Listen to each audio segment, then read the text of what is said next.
At my cousin's birthday party, my sister handed out gifts to everyone she considered important. My daughters received a gift bag with a sticky note attached that said, "Try harder next year." We didn't make a scene, period. We just quietly left the next morning. Period. My sister opened her front door and screamed so loudly that a neighbor ended up calling the police. I wish I could say that surprised me, period. I wish I could tell you that when I saw what my daughter received, my heart sank or the world froze, like in those overly dramatic scenes in movies. Period. But honestly, I felt like I was expecting something, not in the sense of wishing or optimism, but in the sense of a heaviness, a sinking feeling that one feels when the inevitable finally arrives. Period. And the party was at my sister's house. A place that looked like it was straight out of a dreamy painting. Giant balloons in matching colors, a dessert station so elaborate you'd think it came from an advertising executive. The birthday twins wore matching shirts that read "Born to Shine." The kids went wild with embroidered party bags packed tightly like treasure chests. And my daughter clung to mine. She's 7. She wore the glittery headband she'd picked out herself that morning, the one she said made her feel like a galaxy.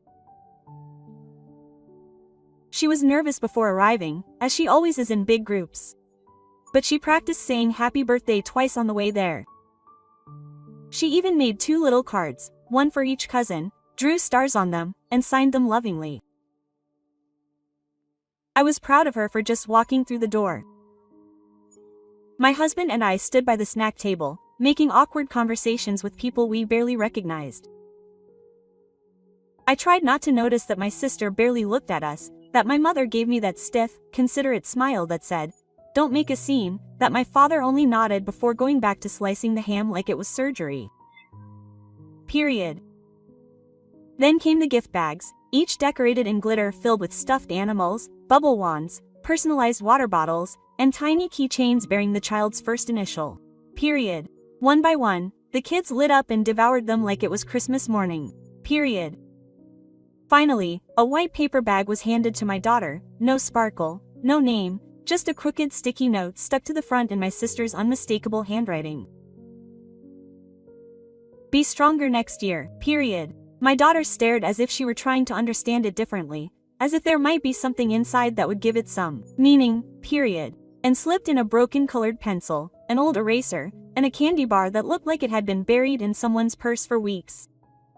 That was it, period. I saw her throat tighten. She looked at me, and I felt her little hand move closer to mine as if bracing for impact, as if she thought she might have done something wrong. Then the adults laughed. My sister was the first to laugh. No, that loud, sharp laugh she makes when she wants to prove she's the one in charge. No, she's been acting up lately. She said, pretending it was cute, that she was interrupting. She answers. She cries over trivial things. "It's just a little reminder," my mother said, laughing. "Honestly, it's good for her. You cuddle her too much." Even my father snorted, half laughing, as if it was all embarrassing but harmless. The other kids managed, period. They didn't know why. Kids never really know, but they followed suit, period. And my daughter smiled that tight, shaky smile kids make when they're trying not to cry. My husband looked at me, not in shock, but with something calm and more stable. Period. And she crouched down next to her, gently took the bag from her, and said, "You don't need that. Let's go get a real cake." We stood up. I didn't say a word, and neither did he. We took his hands and walked out of the house like we were walking out of a burning building. No one tried to stop us. No one called after us. Not even my sister at home. And my daughter sat on the couch and stared at the glittery stars on her birthday cards as if they would rearrange themselves to give a reason. "It's because I didn't say thank you fast enough," she asked. Period. "My dear," I replied. "It's because some people have forgotten how to be nice." She nodded, clutching the cards to her chest as if she could protect her heart. Period. She fell asleep on the couch, curled up under the soft blanket her dad had given her last Christmas, the one that says you are safe, you are strong, you are loved. I sat in the kitchen while my husband made tea. We didn't say much. We didn't need to. It wasn't new, just permanent. After a while, he said, I'm taking a break from making payments, rent, grocery, utility bills, all of that. Period. I bought into it. I opened the drawer where we kept important things and pulled out the folder that had been written down over the years. I had discreetly added text messages, photos, a printout of the email in which my sister asked if I could look after her kids for a week so she could take a much-needed solo reset trip.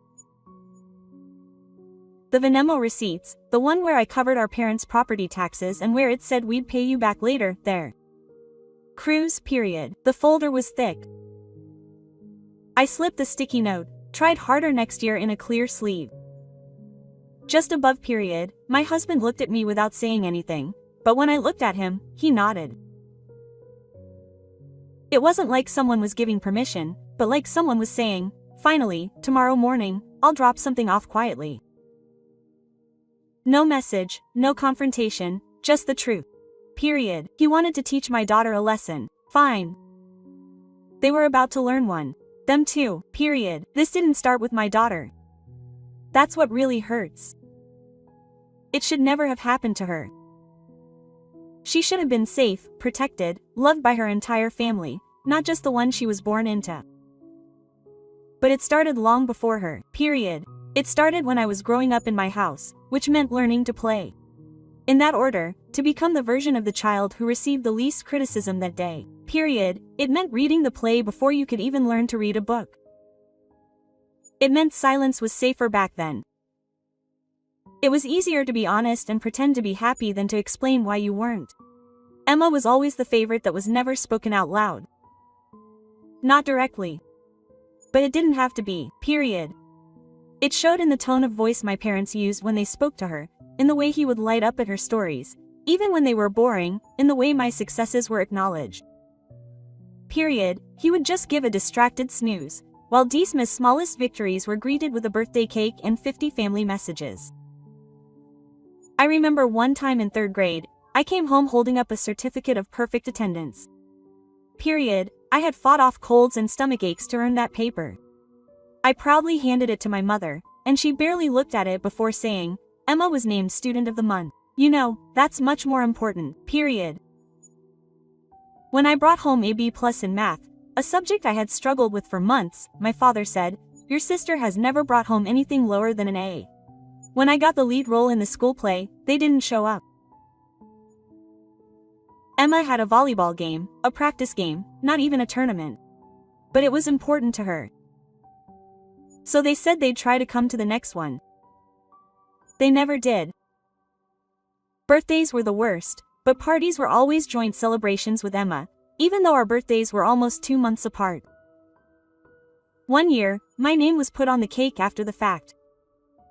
They gave us a gift to share. It was a pair of M-size roller skates. I was always too lazy, too quiet, too dramatic, too shy, too influenced. I cried too easily. I asked too many questions. I overthought. I pouted. I didn't smile enough. I didn't smile the right way. Period. There was no chemosis, no yelling, just a constant buzzing of not measuring up and being told I was sensitive. Period. At 15, I came home crying after a teacher accused me of cheating on a test. I hadn't cheated. I was devastated. Period, and my mom's response was, well, you keep a lot of things to yourself. Maybe you'll look suspicious next time. Try smiling more and acting normal. When I was 17, I finally got up the courage to tell my parents that I thought I was depressed, and my mom rolled her eyes and said, that's the new trend. Right? Everyone thinks he's depressed. He's just bored. Find a hobby. Emma told me I was being dramatic, then she borrowed my phone charger and never gave it back. Period. When I left for college, I was numb. I didn't expect them to come on move-in day, but they didn't disappoint. Period. They sent me a card a week late with $25 and a sticky note that said, don't ruin it. I managed to go to school. I found therapy. I learned to call things emotional neglect, scapegoating, and passive-aggressive control. I learned to unlearn them when I met my husband. I was still afraid of overdoing it. I even apologized once for crying during a movie. He didn't make a big deal out of it and she just handed me a tissue and said, "That scene really touched me, huh?" Like it was the most natural thing in the world, period. She was the first person to ask me what I really wanted for my birthday. And not only did he ask, but he was right. Not because he guessed, but because he actually listened, period. When I told him about my family, I softened the truth. I made it sound eccentric instead of hurtful, period. She didn't pry. But after meeting them for the first time, he shook my hand under the table at the end of dinner and said, "You're not exaggerating, period." I reintegrated my family into my life after our daughter was born.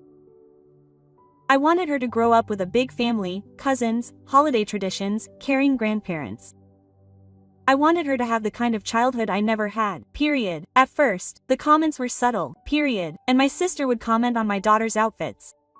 "She dresses a little differently, doesn't she?" My mother insisted on forced affection. "Don't be rude, honey. Give Uncle Bill a good hug." My father would make fun of her when she cried because of loud noises.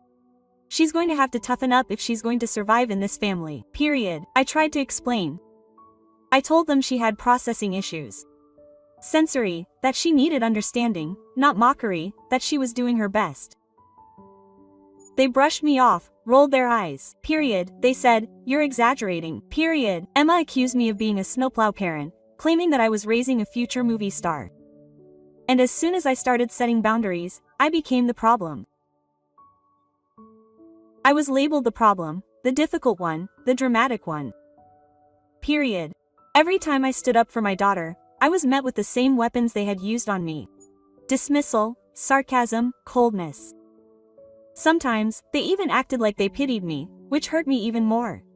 Quote, "She just wants to feel important," I heard my mother whisper to Emma one day, not knowing that I was within earshot. "Let her be," she said, as if defending my child was just a passing phase or a nervous breakdown. I let it happen. I let it slide more times than I could count because part of me still hoped that he would change, that he would finally understand, that he would finally see her, but they never did. They only saw their need for control, their obsession with family hierarchy. To them, my daughter wasn't an individual. She was just the next one to receive the same treatment they were giving me, period. But this time I recognized it and I had a choice. I could continue to give them the opportunity to attack her like they were doing to me. I could stop it. I chose her. I chose me. Tomorrow, they'll understand exactly what that means, period. We didn't get much sleep that night. My daughter ended up falling asleep. It's always making the birthday cards she'd made for her cousins and her little fingers, period. I lay awake on the couch, staring at the blinking cursor on my screen, daring myself to finish what I'd started. At 4:07 a.m., I emailed the landlord, the one who manages the duplex where my sister lives. I explained that I would no longer be covering the monthly supplement we'd agreed upon. It was never officially documented, but the landlord knew my name, knew that the rent was still coming from our bank account, and she responded within 20 minutes. "I understand. I'll give her the updated balance today." At exactly 4 a.m., my husband began drafting the letter to the car loan company. Our names were on the documents, our credit was on the line. Our money had been used as a deposit. My sister had defaulted twice before we intervened. This time, we didn't intervene. We left at 6:02 a.m. and printed out all the texts and screenshots of the group messages where my daughter was called difficult and Emma wrote, "She's going to be just like her mother. Overly sensitive and exhausting." There was even a memo, a clip from Christmas 2 years ago where my mother, not realizing that my husband was recording a family moment for posterity, leaned over to Emma and said, "Don't bother getting her anything nice. She never appreciates it anyway. She never does anyway." By 7 p.m., he was already talking about me. It was all in the folder called Annotated Bund in crimson ribbon that I had found in Bryce's drawer. A ribbon from one of Emma's children's birthdays. I hadn't planned for that part. I felt comfortable at that point. We drove to my sister's house. No note, just the envelope. My husband placed it gently on the doormat. We rang the doorbell and left. We were halfway down the street when we heard it. The scream, point me, the unbridled scream. A sound that escaped her as if it had lived in her throat for years. I didn't turn around. My husband gripped the steering wheel tighter for a moment. He smiled. Point later, I learned that the neighbor had come out in his dressing gown thinking someone had been hurt. Point she called the police when he saw Emma on the lawn, red with anger and panic, clutching the file like it was radioactive when the officers arrived. Point, she tried to tell them it was harassment, that her crazy sister was trying to destroy her life. They leafed through the file and then calmly told her it was a civil matter. Nothing illegal, nothing worthy of escalation. Point, that's the truth. By noon, my phone had blown up. 38 messages from my sister. The first ones were in all caps, angry. What's wrong with you? Do you think this is funny? Then came the guilt. We're a family. You can't do this to us. Then the please, you can't stop paying like this because of a joke. Then the threats, if you don't take this back, you'll regret it. It worked. My mother called 4 times, leaving a voicemail on the 3rd. You've gone too far. This family has always had problems, but you just lit a match. What do you want from us? She sounded more angry than sorry. I didn't answer. That's when I sent the digital version of the file to our extended family, my aunts, uncles, cousins, with no comments, just a subject line in case you were wondering why we stopped coming by the end of the day. I had 20 responses. Half of them were I have no ideas. One cousin sent a simple sentence. Good for you, period. The real fallout started 2 weeks later. The landlord took action. Emma had 30 days to pay the full amount or face eviction. The credit company flagged the car. Her late payments triggered a review and she received a warning. Period. My husband smiled when he saw the notice. My parents called my husband, not me, my husband. She won't listen to us, my mother said, but maybe she will. Tell her we're sorry. Tell her she doesn't have to do this. He told her the truth. She's not doing this to you. You did it. They showed up at our house the next morning. My daughter saw them through the window. Her face went pale. I greeted them at the door. I didn't let them in. We just want to talk, my dad said. This is getting out of hand. No, comma. I said, this is called consequences. My mom tried to cry. There were no tears. I didn't move. They left a card in the mailbox. One of those generic sympathy cards. Inside it said, we miss our family. I sent it back with a sticky note. Me too. Then I went back inside where my daughter was reading on the couch, her legs tucked under a blanket, her face peaceful. She looked up and asked, was he mad? I shook my head. They were loud. It wasn't the same. She learned that night. My husband took us out for ice cream. We didn't party.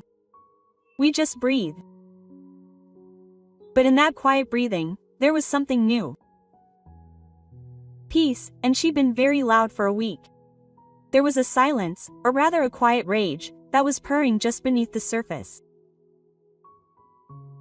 My sister had gone nuclear, of course, but after the first scream, the avalanche of texts, and the failed attempts at guilt tripping, things went dark for a while.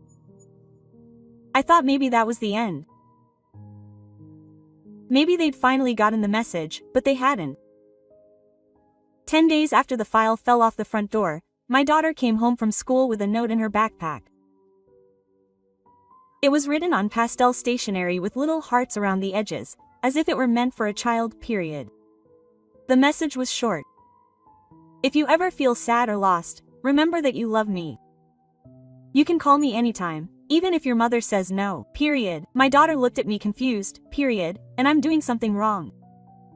I felt fury rising in my throat before I could stop it. This wasn't just a boundary anymore, this was manipulation, targeted, deliberate, and low-level. Period. I immediately called the school. It turned out that my sister had used one of her friends' names to drop off something for a niece. No ID check, no surveillance, just a sticky smile and a no. That afternoon, I filed a formal no-contact order with the school, the district, and the police. I sent a cease and desist letter to my sister and my parents. My lawyer sent a follow-up. Days later, a fake account started tagging me on social media, calling me ungrateful, posting blurry childhood photos with captions that make some people forget they raised them. Another anonymous message read, "Remember, kids grow up one day. She'll know what you did." That was the final straw, period. I sent everything to my lawyer, who forwarded it to law enforcement, period. My sister posted a crying selfie with a caption.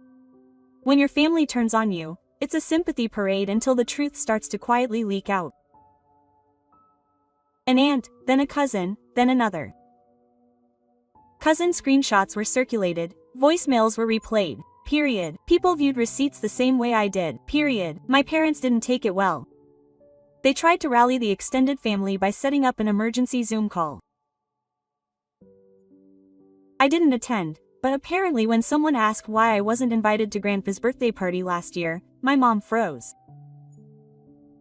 Period. Someone else asked why Emma had used money from the family emergency fund when she's the only one with a regular income. Another person asked about the birthday incident if the story that was circulating was true. It was, period. By the end of that call, 4 people had quietly left the meeting. My parents stopped sharing family photos online. My sister deactivated her account, period, and then the letter arrived. A desperate, rambling letter from my mother written in blue ink on personalized stationery. Family is complicated. We've made mistakes. But in the end, we're all we have, period. And don't punish everyone forever because of a misunderstanding. Your daughter will regret the distance and so will you. I didn't respond.